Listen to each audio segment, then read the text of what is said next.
Hello, hi everyone. How's everyone doing? Hope everyone's well. Welcome to the second Hot Topic session by Peabody and in partnership with Think Events. Today we'll be talking about entrepreneurship. My name is Nadia and I'm the Training and Development Officer at Peabody, and I'll also be emceeing the session today. Just a quick rule for everyone, please mute yourself, specifically when the guest speakers talk. If you've got any questions, please feel free to drop them in the chat. And in the second part of the session, we'll be asking these questions to our guest speakers. So there will be plenty of time for these questions to be answered. As for the structure of today, the session will run for about an hour. The first half an hour will be for our fantastic guest speakers. We've got 4 today, talking to us about entrepreneurship. And the second half an hour will be for any questions and answers. So, without wasting more time, I'm just going to give you all a brief introduction on Peabody, the work that we do at the foundation, and what are the Peabody Hot Topic sessions.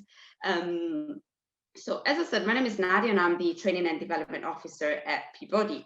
As you may or may not know, Peabody is one of the oldest and largest housing association in London. We own and manage over 70,000 homes across London and the South East. We also have over 17,000 care and support customers and over 130,000 residents. Peabody also has a charity arm called Peabody Community Foundation. I work for the foundation and my team is called Economic Inclusion Team. As the name suggests, the Peabody Community Foundation really works with and for our communities of local residents and local customers. Our mission, our vision is to help build communities that are healthier, wealthier, and happier.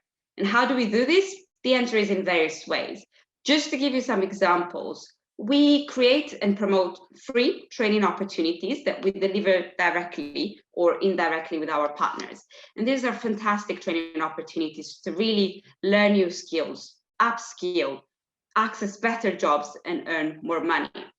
Also, if you are a Peabody resident and you wanna start your own business or become self-employed, we can support you with that, as well as matching you with employers and apprenticeship opportunities.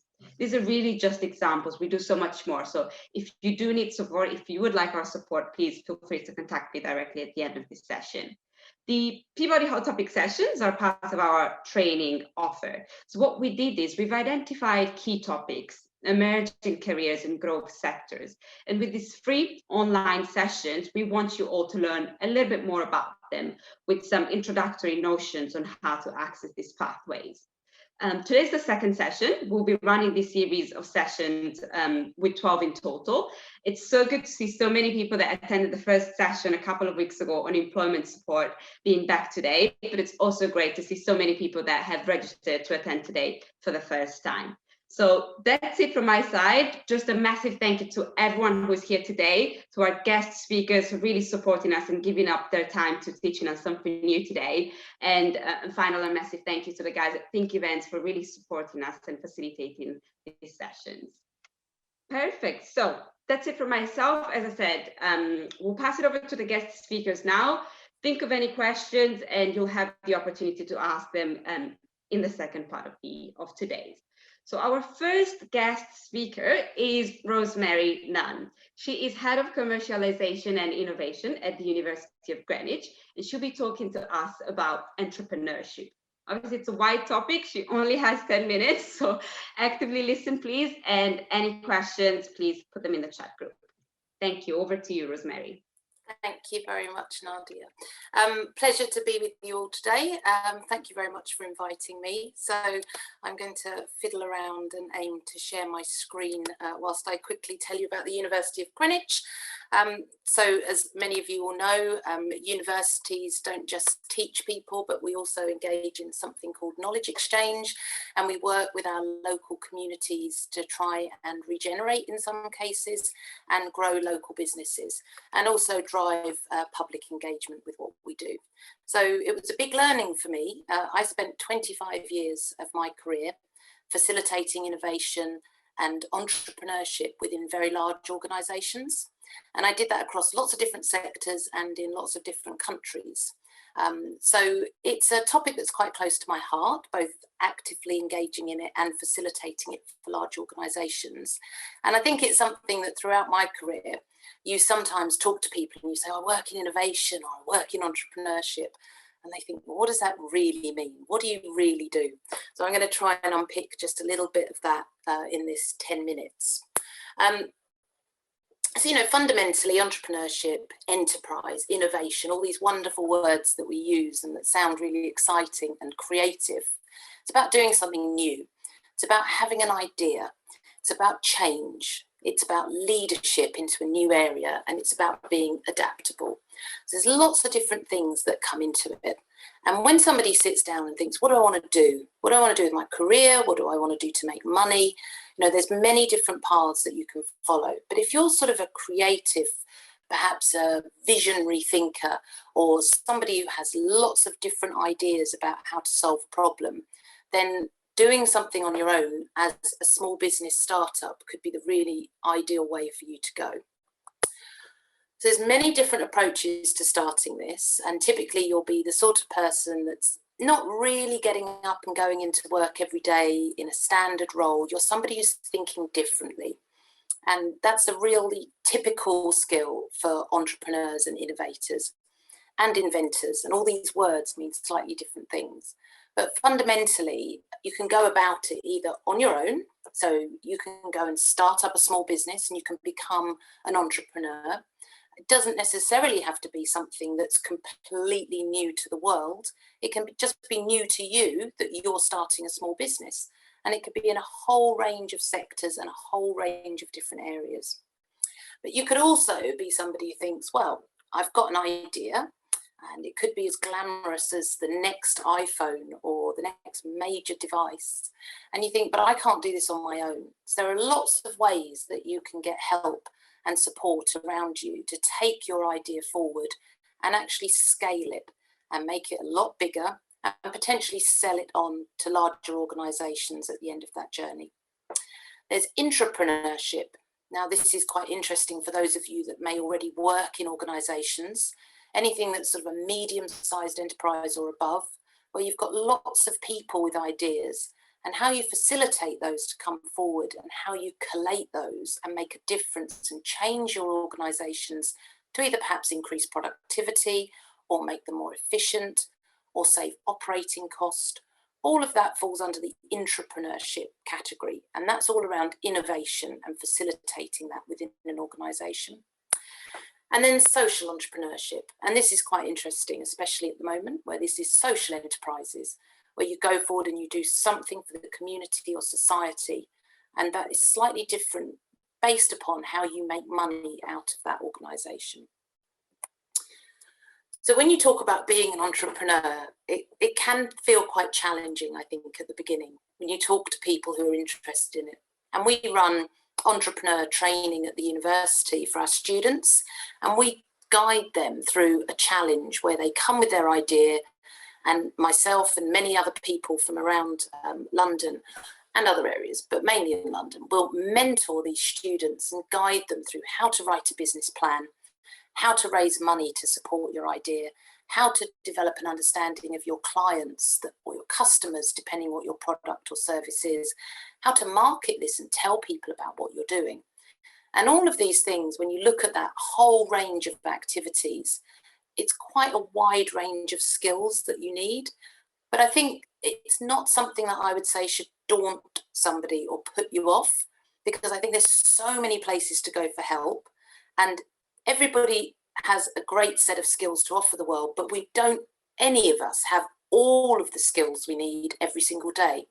So partnering and working with people is a really important part of being an entrepreneur. Learning how to communicate and say to somebody, hey, I'm really interested in this. How can I get some help? And we do that at the university in lots of different ways. And, I work for Greenwich, but there are 195 higher education establishments all around the country, and they all offer something along these lines. So I think it's important not to feel alone if you want to be an entrepreneur and you want to engage on this journey. And there's lots of training and learning available. Some of it is free, And I think, you know, the Global Entrepreneurship Network is fantastic. The ecosystem about Entrepreneurship Week, which I think is normally in November. I mean, it's just absolutely amazing things that you can identify and guide you through this journey if you've decided to go down this road.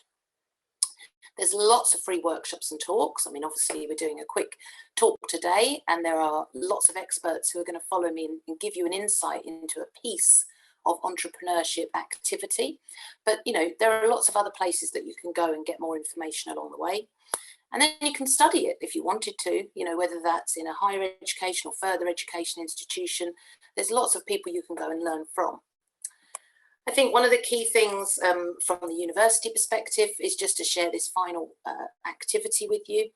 And this is around knowledge exchange. So if you've got an idea and you think it's something that you want to build, we can work with you to see if we can find an academic to sit alongside you and help you develop your idea.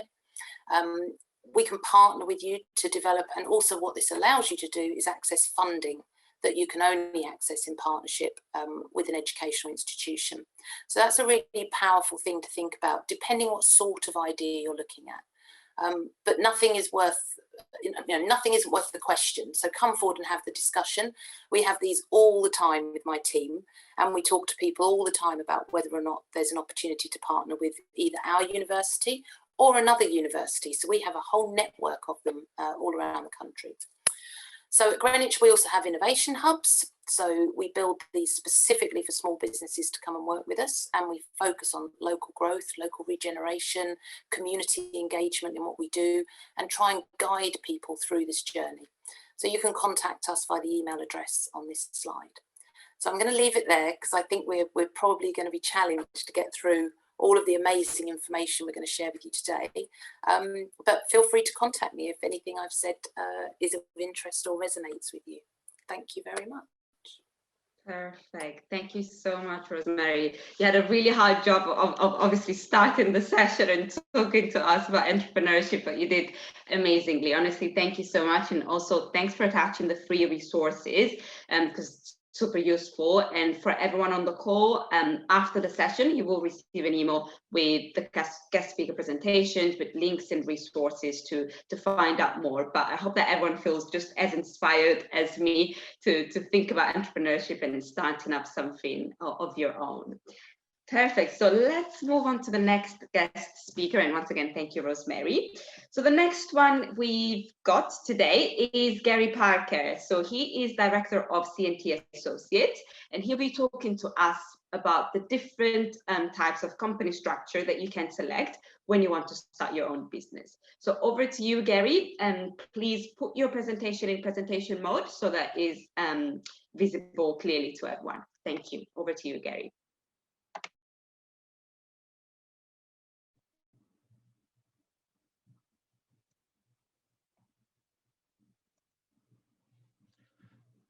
Okay. Good afternoon, everybody. My name is Gary Parker, and I'd like to thank Nadia for the introduction. And I'm going to talk for a few minutes about choosing the legal structure for your business or project. It's quite a challenge to do it in 10 minutes, but I would echo a lot of the things that Rosemary has just said. And also, you need to particularly think about the vision and mission of your business in order to develop or choose an appropriate structure for managing it. That's quite a task sometimes, but it can be done. The first point I was going to make is that it's, again, reinforcing the points that Rosemary has made, is that it's always important to get advice. We've got a number of people on here today because nobody has the monopoly on or wisdom on these issues, and there's no blueprint for setting up a business or project. So it's always advisable to get some professional advice on when setting up a business from an accountant, solicitor, business coach or mentor, business association, college, or another organisation like the Federation of Small Businesses that you're going to hear from shortly. Next slide, please. I'm going to guide you very briefly through a number of the most common ones. These aren't the only ones, but these are the most commonly used one. The first one is that of a sole trader. Sole trader is a micro business, normally one individual, and you're responsible for all your national insurance, tax returns, insurance, and other related activities related to your business. So you're solely reliable on that. What are the advantages of it? Well, you can be your own boss. No one can fire you. Only you can fire yourself in those terms. And it's flexible. You work your hours, and it's quite cheap to set up. So that's some of the benefits of being a sole trader. It's easy to set up and manage. You do need some support though from some professionals. You may need an accountant or a solicitor or other person to help you with tax returns and other advice, but it's very flexible and easy to do. If you can move on to the next slide, please. The second option is to set up a company, limited company, limited by shares or guarantee. We'll come on to guarantee in a minute. A company is a separate legal entity which can employ you, and a limited company has what's called limited liability. That means your personal liability in terms of the debts or the financial liabilities of the company is limited to a set sum, providing you operate it within company law. A private company can employ people and pay all the legal expenses, including tax.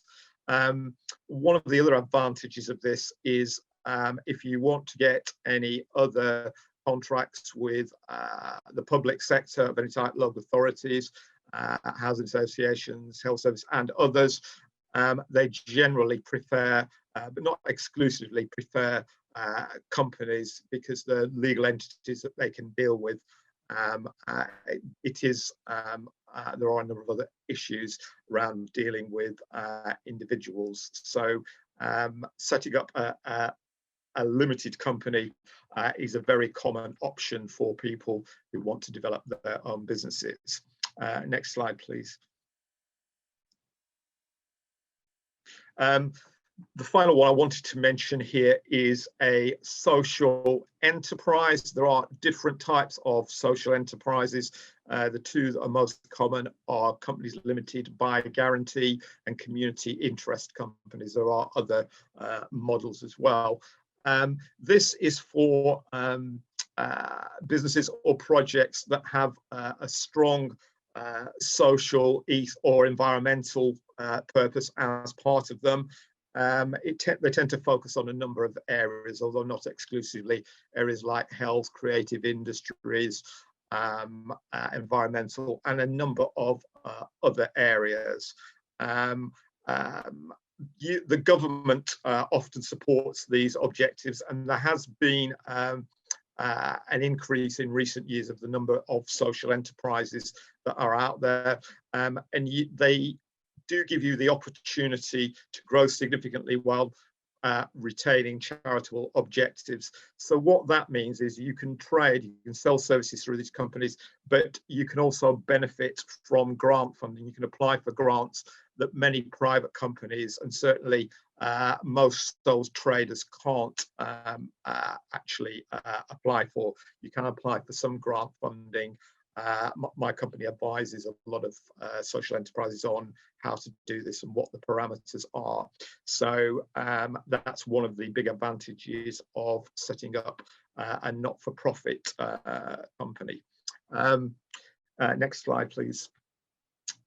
Here are just some of the requirements for companies. I won't go into this with any details, others might cover it, but you've got, these are the duties for a private company. It's for a self-employed person, you have to submit a tax return, but for private companies, you've got to file accounts 9 months after your company's financial year ends. You've got to file a company tax return 12 months after your company's financial year ends, and pay corporation tax, that's a tax on profits, 9 months and 1 day after your company's financial year ends. Next slide, please.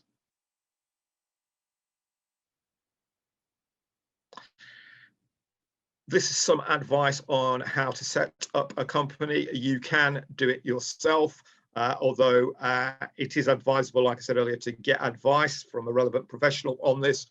But if you want to do it yourself, you can do it via Companies House. This will cost from about £15 upwards. You can buy an off-the-shelf company formed by what's called a company formation agent. There's one example of such, and the cost for these range between £10 to £95 for a company limited to buy shares. You want to set up a social enterprise, you do need to get some advice on this, but again, if you go to a company formation organisation, the cost varies between £30 for a basic package to £200, where you get a number of additional elements as part of the package, but you can check all of those out online for the relevant costs. These were true at time of writing, but may change. Next slide, please. There's a link here on how to set up as a self-employed person. If you go onto that link, it's very, very straightforward. You go onto the gov.uk website. There's also a link to Companies House there, and finally a link to a government website on how to set up a social enterprise. So all that information is out there. As I say, you can also, I'd strongly recommend you get advice as well from a relevant professional. Next slide, please. This is a link on where to find an accountant, because there is an organisation called the Institute of Chartered Accountants in England and Wales. There's their website, or you could get a recommendation from an organisation like the South East London Chamber of Commerce, for example, but there are other sources of information on that as well. Next slide, please. Here's a final slide on some further information. There's a number of organisations out there, including the Federation of Small Businesses, who are going to speak later, so you can get further information from. I won't go through all of those because we're running out of time now. And if you go on to the final slide, please. Thank you. They are my contact details there. If anybody wants any more information about what's being said today, I'll be happy to talk to people about these issues. And of course, this will be circulated by Nadia later. So thank you very much, and good luck with your enterprise. Thank you. Thank you so much, Gary. This was really insightful. Honestly, these are some essential tips for anyone that is looking to start a business. So thank you so much for sharing this with us. And as Gary said, this will be circulated after the session. Perfect. So moving on to our next guest speaker, we've got May Chang, who is a corporate solicitor from Thackeray Williams. She will be talking to us about the legal aspects that you need to consider when you want to start your own business. So over to you, May. Thank you. Thank you so much, Nadia. Is it okay if you put my slides up for me? Thank you. So just to introduce myself, I'm a corporate commercial solicitor at Thackeray Williams. We're a full service law firm based in London and Kent. And what I do is I assist businesses with their legal needs from startup or sole trader all the way through to public companies. So I'm just going to run through a few tips for those starting a new business venture. These are probably the most common topics that I advise on for startups, and these are also the most common mistakes that startups make. So one of the most important decisions you make for starting a business is choosing the right business structure, and Gary's already covered this, so I won't get into it apart from this brief mention. Can I go to the next slide, please? When starting a new business venture, you may be going into business with others. Before you actually start working together, it would be a good idea to get down on paper what each person's rights and responsibilities will be. Depending on how the business is being set up, this may be in the form of a shareholders agreement or partnership agreement, for example. The agreement would be the basis between the founders and can help clarify the business's short-term, medium-term and long-term goals. It can help clarify each founder's role. It can confirm what is expected of each founder and what each founder is bringing to the business. It can also provide a structure for resolving disputes, and it can clarify the process for a founder entering or leaving the business. Can I have the next slide, please? So on the slide here are just some common terms that you may find in a founder's agreement. So you've got the dispute resolution clause. It can set out the roles and responsibilities of each party. It may talk about equity split, so the percentage ownership that you'll have in the company or the business. The commitments that each founder is required to put in. Any constraints on the business, so if the founders are required to work in the business 100% of their time, or whether they're able to have any side hustles, for example. It may have vesting provisions. So vesting will give you rights over time, which give you an incentive to perform well and remain in the business. It will set out the expectations of each party, and it will set out the leaving provisions of each founder, or what happens on the sale of the business. It can also set out the assets or investments that each founder brings to the business and deal with director's salary. And finally, it can help deal with dilution as well. So if everything goes smoothly, you probably won't need to look at the founders agreement, but in case things don't go as planned, the agreement forms a sort of backup plan and can help you retain a friendship even if a business relationship ends. Can I have the next slide, please? So you can say choosing a name for your business is like choosing a name for your child. The first impression is going to be very important. Your business name should help you build up goodwill amongst your customers, suppliers and employees. And if the business is successful, it could become a valuable asset. Choosing the wrong name may be bad for marketing, but it can also help lead to legal troubles. So what considerations should you take into account when choosing a business name? Can I have the next slide, please? You should choose something distinctive and unique, and this can help be stronger for brand recognition. It'll be easier to trademark. You should also aim to choose something that doesn't restrict your business's growth, and the name should work well for a startup, but also fare well 10, 20 years down the line, or even when your business has a global reach. You should also do your research before deciding on the name.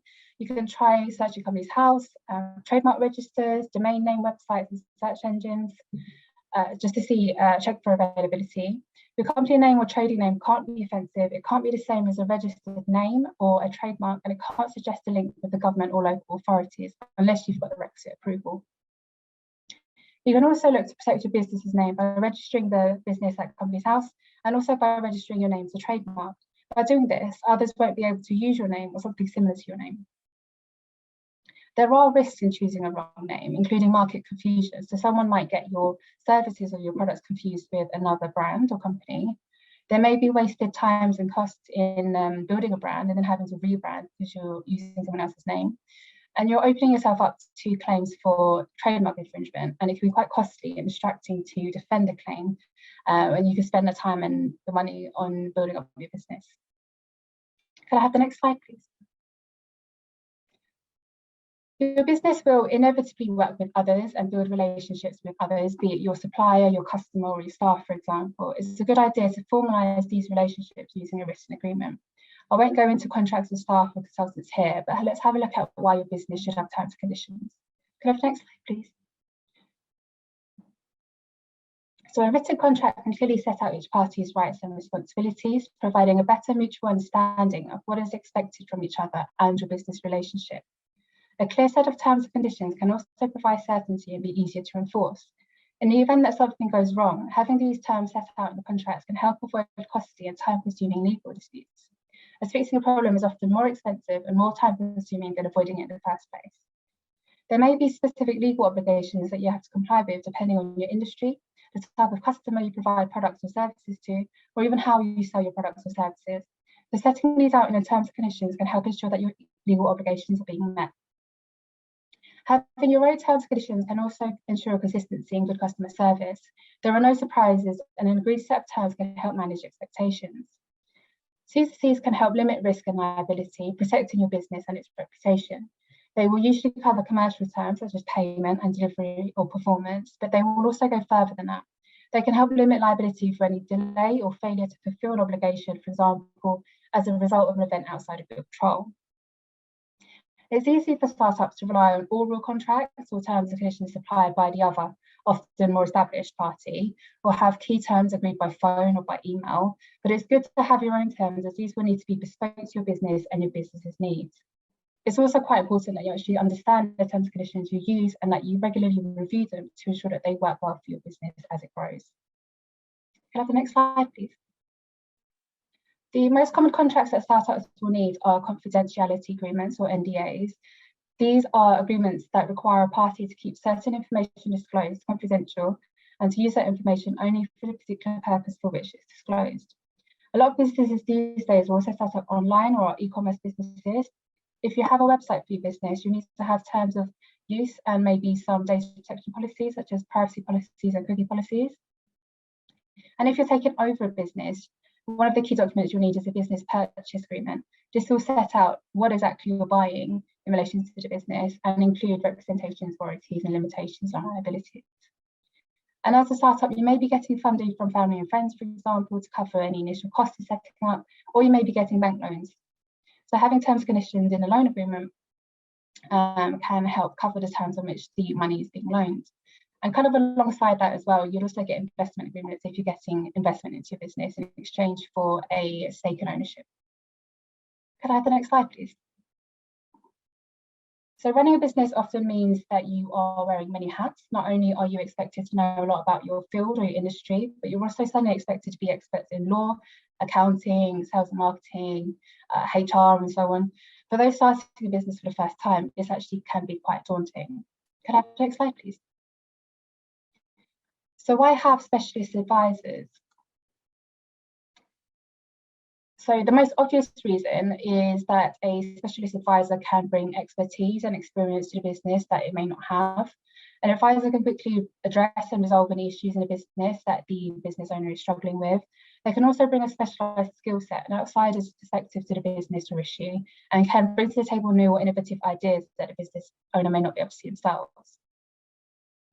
A business owner should also focus most of their efforts on running and growing the business, but in reality, they get pushed and pulled in all different directions. So delegating projects outside of the day-to-day operations, such as raising finance, which is a one-off project normally, can be effective in saving time for founders to spend on other matters. Smart entrepreneurs will also seek professional advice early on and work collaboratively with knowledgeable advisors throughout the life cycle of the business. This can help to build a solid foundation of the business, and in the long run, this will make getting investment to grow the business easier, and also make eventually selling the business a lot easier, and make the business more attractive. So that is a very quick overview of the key considerations from a legal perspective on what entrepreneurs should bear in mind when starting a business. Thank you for listening, and I hope you found it useful.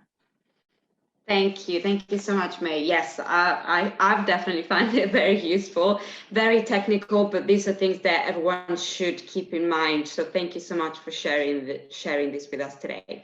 Thank you. Perfect. Moving on to the next and final guest speaker of today, we've got Rachel Barham, who is a membership advisor from the Federation of Small Businesses. She will be talking to us about the self-employment route and the support that you can get from the FSB. Over to you, Rachel. Thanks, Nadia, and hello, everybody. I suppose this is one of those things that obviously I can't tell the age of people here, and some people automatically go straight down the route of self-employment, and some of you might be like me, been employed and decided, actually, do you know what, it's not for me. So you can do it at any time in your career, I suppose. We'll call it a career because whether you're in your own business or not, it's still a career. It's still doing things that you want to do. But we all have different reasons that we go into business.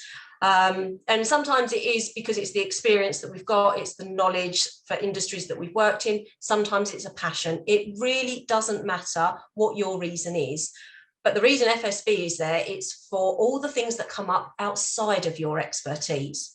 For those of you that don't know what FSB is, it is the Federation of Small Businesses. We're a not-for-profit campaigning group, so we lobby on behalf of self-employed and small business owners to make sure the local authorities and government think about you when they're rolling out new policies. So you can actually have a voice and influence change, which sounds quite dramatic, but it is true. You can influence those policies that they roll out to make sure that they don't have a detrimental effect on your business. But we're the UK's largest representation for small businesses. We've got about 200,000 members. And because of that, it gives us the buying power to secure lots of amazing benefits that you need as startups and entrepreneurs. But also, as your business grows, whether it's a growing business or an existing, there are lots of benefits in there to protect you, support you, give you lots of free advice, and even help you grow your business.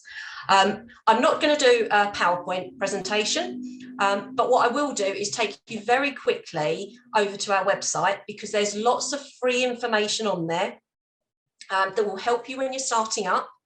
But also, by becoming a member, there's lots of ways we can save you money. And some of the conversations that or presentations that you've already had show a lot of the areas that you need to think about, including legals, but there's also things like banking, insurance, etc. And they're all areas that we can give you a lot of free advice, free support, and make sure you set your business up right from the start, rather than incurring costs at the beginning and then realizing, if you'd had a chat with me, I could have saved you that money. But I'm just going to share my screen, and I'm not going to talk you through all of it. It can be quite overwhelming, so I'm going to take you to the parts that I think will be relevant to you now. And if I remember to do it, I'll also share the links in the chat to take you to the exact parts. But the website's fsb.org.uk, and straight off, one of the hubs that we've set up is starting your business with FSB. So we will provide you a free download of what you need to consider when you are starting up your business. All of you, feel free to download it and make use of it. So I've just put that one in the chat for you. Another area is events. When you are starting your own business, it's all about getting the information out there to as many people as possible. And networking is a massive part of that. You can meet lots of other small businesses. You can meet lots of small business owners that are going through the same as you, because sometimes it can feel quite isolating in business. But also it's talking to people outside of your network and your industry, because they will come up with different ideas. They will think outside of the box, and potentially some of them will be ideas that you've never thought of. Plus also they might be interested in your business, or you might need their services. But we do lots of networking, and we also do masterclasses and webinars. So there's lots of free, useful information as well. If you're looking for networking, use the regions tab and select the region that you want to go to a networking event. They're all online. So if your business is restricted to an area, you can narrow it down. So for example, Greater London, Bexley we had this morning, which Gary and I co-host.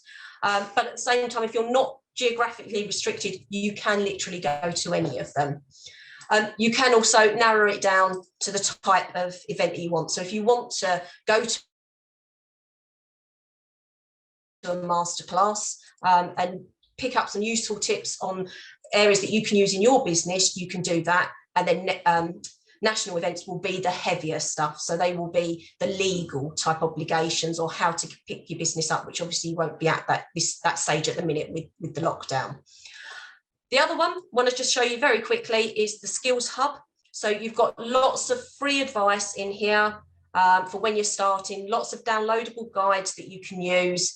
And a lot of the time when you go into business on your own, you don't necessarily have the funds to have your own accountant, have your own solicitor, which is obviously where FSB can come into play. We can give you lots of support to help you with all of that.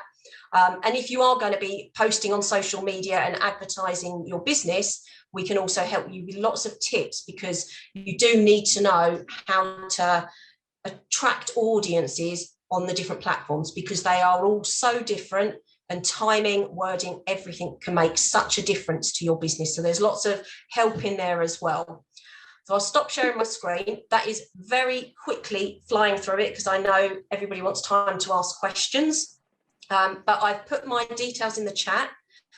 If you do want to book a chat with me, and I can go through it in a lot more detail and talk about how we can help you save money on your legals, on insurances, business banking, and much, much more, then certainly just let me know. And I promise I won't talk as quickly as I am doing now. So there you go, back to you, Nadia. Perfect. Thank you so much, Rachel. Thank you. I didn't mean to rush you, so I really appreciate what you've done with your time.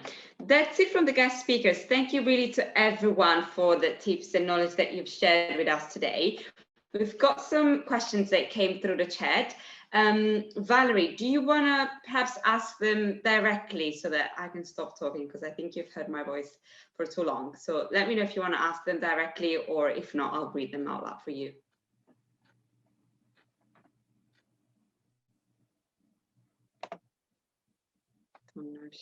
Okay, I'll take it. You don't want to read it out loud. No worries. So Valerie has asked a couple of questions, actually. I think they are for Rachel.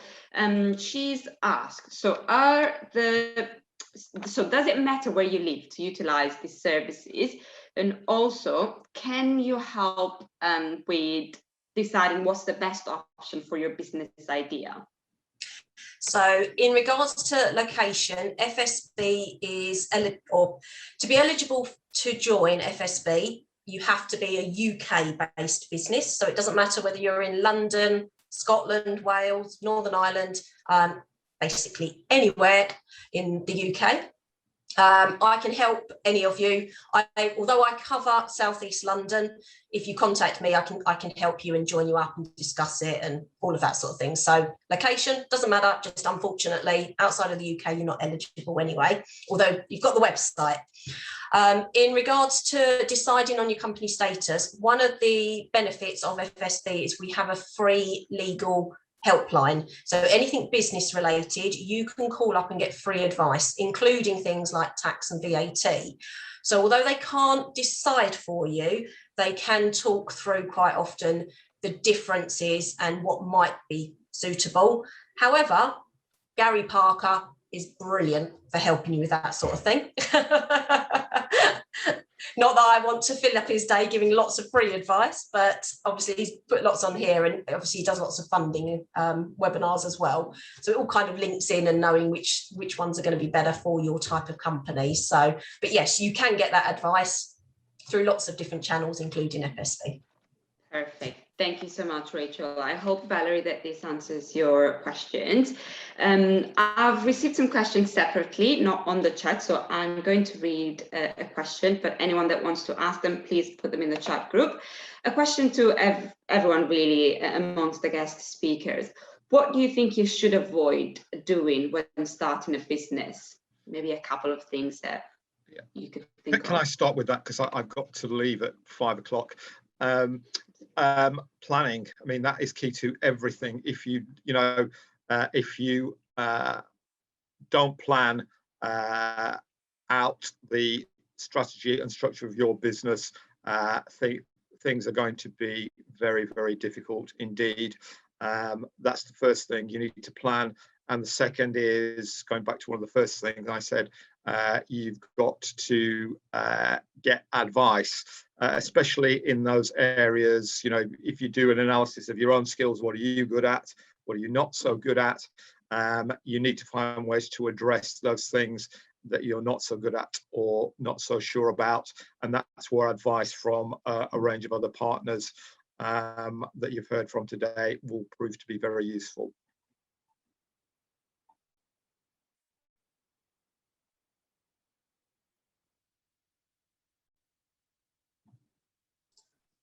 Apologies, I was on mute. Apologies. There's another question from the chat. How can we join the membership for FSB? Do we need to meet certain requirements in order to get approved for membership?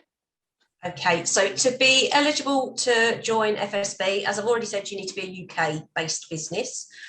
It doesn't matter whether you're self-employed, limited company, sole trader, charity, CIC. The only status that you can't be is a PLC, which I very much doubt any of you will be anyway. And it's anything from 0 employees up to 249. So I would assume all of you here today are eligible. The one bit of advice I would say, do not join via the website. Not that there's any issues with joining on the website, but if you do it that way, you are, I suppose, left to your own devices. If you want to join, or if you want to discuss first why joining will benefit you, and then we can obviously tailor that conversation based on what your business is going to do, contact me directly, because I'm self-employed. That is what my business is to recruit new members. But then I will also support you all the way through. So you won't be on your own. If you've got problems and you're not sure whether your membership can help with that, then we can have a conversation and I can at least then direct you and say, yes, there is a benefit that can help with debt recovery, for example. Then at least then you've got the support, you've got a single point of contact. But yeah, hopefully that answers all your questions. And I've put my contact details in the chat. I'm happy to do it again. Perfect. Thank you so much, Rachel. And for everyone, really, all the links, all the email addresses, all the presentation and resources will be shared to you. So don't you worry, like you will receive an email following the session with all this information. A question from Rosemary. Where would I find more info on social entrepreneurship? Hello, I would just Google it, to be honest, to make a start. So you'll find lots of references to it. I mean, if you think you've got an idea that fits into that category of social enterprise, then you can, as Gary said, you know, talk to an organisation like his to find out how to structure it and how to set it up. But to find out the basics and determine whether or not that's relevant for your idea, I'd just start with some basic research. And I just add, while I'm talking back on the other comment before, what would you not do? I think many people I talk to with business ideas, you know, the key thing is to really think about who's the business targeting. So who's your market, who are your clients, who are your customers, and really think about that. Because it's great to have all of the legality and the accounting and all of the structure things to guide you through. But at very, very first step, if some of you are very, very early stage ideation, really think about who your target market are and how you're going to address that. That's probably the first thing to do of all of it. So thank you, Rosemary. Can I just add to that bit? Yes. For Susan, because we do a lot of work with social enterprises. So if you want to contact me, I can give you some advice on social entrepreneurship and how it works and a range of contact information. Perfect. Gary, actually, on this point, I have a final question before you leave. I know you need to leave at 5. Are there any emerging trends locally for the types of businesses people are starting? For example, social enterprises as opposed to limited companies, and also what sectors? Yeah, I mean, I think it's the sectors is probably the easiest question to answer, because I work with quite a lot of startups, and the most common ones at the moment are obviously around digital enterprises of a whole range of areas.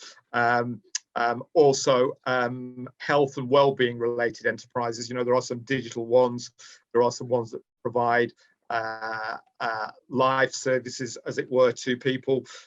Creative industries is an expanding area. And environmental. There are others as well. Some education services like online services, tutoring, training online, that kind of thing. Those are very much to the fore at the moment. The ones that are taking the hit are the ones you might expect, like hospitality businesses because of the lockdown, and various other businesses that have had issues around that. In terms of structures, I think it really depends. There has been a growth of social enterprises because I do some work for social enterprise UK, and they told me their membership's risen by about a third in the past year. So definitely the numbers of social enterprises are rising. There are also significant, this is locally, there are also significant numbers of new startups that are private limited companies for a whole range of reasons. Perfect. Thank you so much, Gary. I think someone told me that Rachel has her hand up. I can't see her hand up, but if Rachel... I'll put it on the thing.